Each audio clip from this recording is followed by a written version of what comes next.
Dude, I just don't know how you do it. I feel like I'm so overwhelmed and finances are so confusing. I just don't even know where to start. How about I give you 6 rules of thumb that I follow in my finances? Six seems like a lot. Okay, how about my favorite 5? All right, I'm in. Stop wasting money on that dumb shit and instead put it in investment. I know it's tempting. You'll spend it and be broke again. Welcome back to the channel, guys. I'm your bro, Ryan. And I'm your bro Taylor. So go ahead. Hit me with the first rule of thumb. Alright, well, starting off easy is simply following a basic budgeting guideline like the 50-30-20 rule. Essentially, 50% of your take-home pay is attributed to your needs. So things like your rent, utilities, groceries, insurance. And then you have 30% of your take-home pay being contributed to your wants. This is things that are really just your fun money, essentially. Like going out with friends, enjoying your hobbies, little gadgets and gazmo. There's a... Gadgets and gizmos. Gizmos and gadgets. Oh, goodness. Okay. Gadgets and gizmos.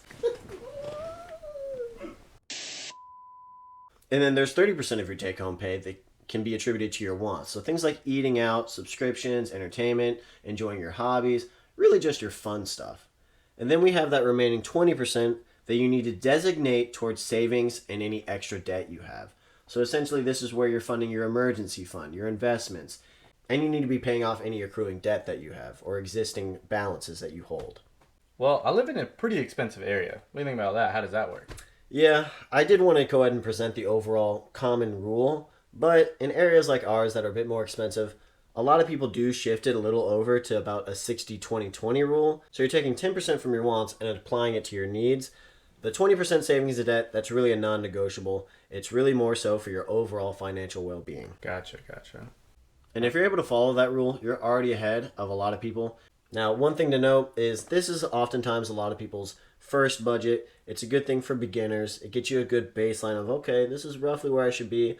But over time, me for example, I've gotten really granular with mine. My percentages don't match that exactly, and I'm tracking every little thing this way and that. Of course, there's tons of apps out there too, but a great starting point. Okay, cool. What if, let's say I'm looking to buy a new car. How would I handle that? That's an excellent question and a very common one. Now, this is oftentimes a one-times rule, but a good one to follow is the 23-8 rule.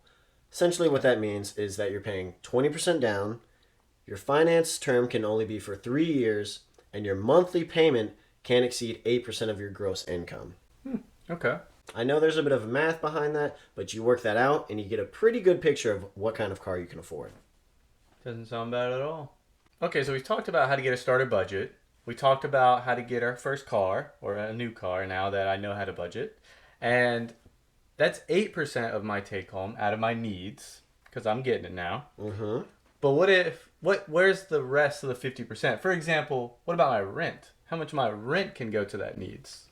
Obviously, your rent or mortgage or whatever it may be is going to attribute the most to that needs category. A general rule of thumb, whether your overall contribution to your needs is 50% or 60%, is your rent shouldn't exceed 30% of your gross income. It really helps you follow the other budgeting rule that we just went over, but I know that can be a little bit tough. Don't get so in the weeds, you're like, oh my gosh, I need to become homeless, that's the only way. But a good baseline. Gotcha, okay. And I do think that rule is pretty good to follow because we're not in some crazy place like New York City where, you have to be a little bit more lenient, closer to 40 to 45%. Okay, and if I'm understanding the car and the budgeting and the rent rule properly, if I were to get a more expensive apartment or live in a more expensive area, that just means I can have less subscriptions? Yeah, essentially you got to take from your wants. Don't take from your savings and debt payments. Gotcha.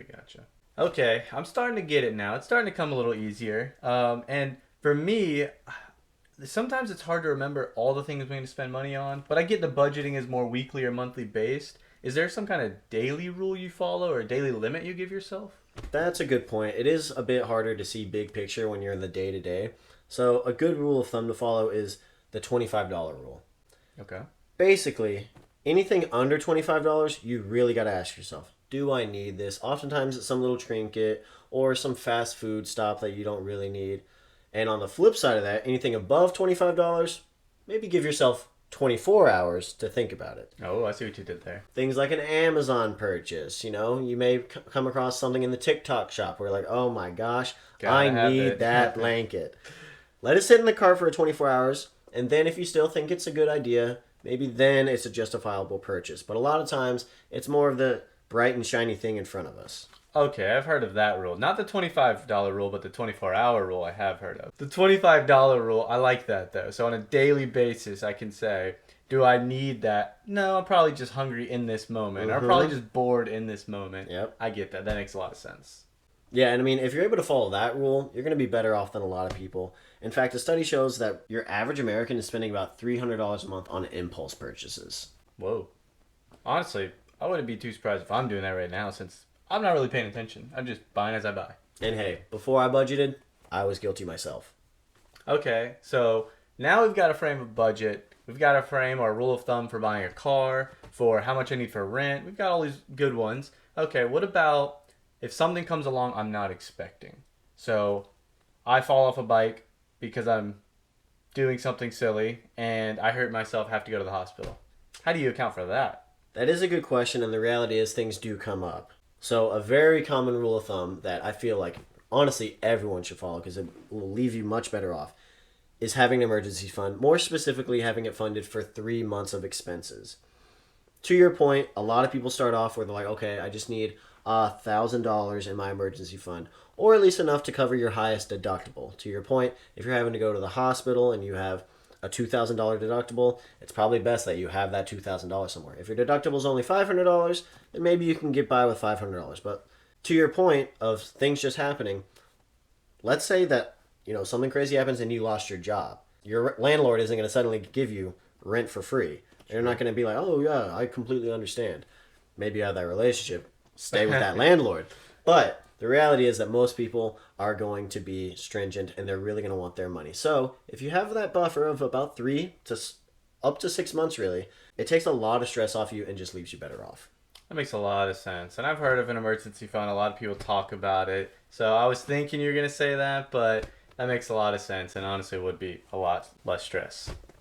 And I know you didn't want a 6th tip, so I'll make this the 5.5 tip. Fine, I'll take it.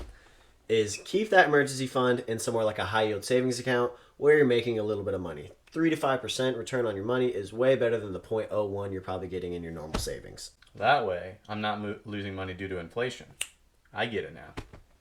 And if you found this as helpful as me, please let me know in the comments. We had a ton of fun making this, and we think these little tips and rules of thumb are really helpful for a lot of people. So I am sure we can muster up the energy to come up with 5 new tips or rules of thumb. And we can help you guys with many different situations. So please let us know in the comment if we have a rule of thumb for this or that. I'm sure we do, or we can find one. And we'd love to make a whole new video. So please let us know. As always, we'll love hearing from you guys. Don't forget to like this video. Stay tuned for our next video. And subscribe to the channel. Stop wasting money on that dumb shit and instead put it in investment. I know it's tempting. You'll spend it and be broke again.